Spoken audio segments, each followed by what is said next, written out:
hozir 11 million dollar o'zlashtirdilar. 24 million 400 ming dollar. 24 million 400 dan 11 million o'zlashtirdi. Nimalar hozir paydo bo'ldi? Aytilganda qaysi obyektlar bo'ldi? Hozir chiqib ko'rsangiz, mana bu obyektimiz 90% уже bitgan arafasida turibdi. Bu yerda mana bu zona chiskida ish ketyapti.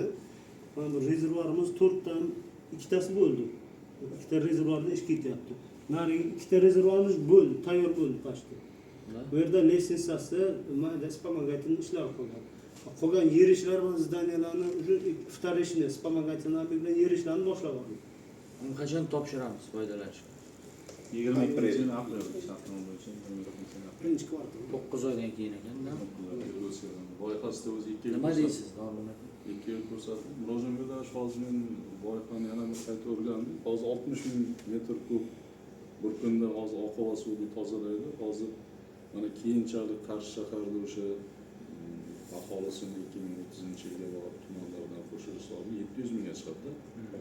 Mana suvli loyihamiz bo'lgandan keyin suv loyihasi bir kunda shaharda aholisi 100 ming kub suv oldi. Bu degani 65-70% suv, ya'ni oqova suv shaklida keladi.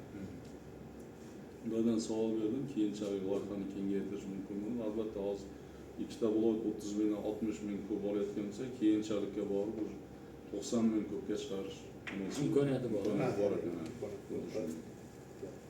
Lekin hozirgi kunimizda bo'ladi, sababi biz 70 ming kub olgan kunimizdan 80 ming metr kub suv olyapmiz bir kunda.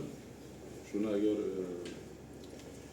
deylik boyagi 70% oqova suv shaklida kelsa ham baribir o'sha bemalol bizada 56-60 ming kub atrofida quvvatimiz ko'taradi hozir. Bu axlatlarni mana briketlarda olib ketadi odamlar sotadi.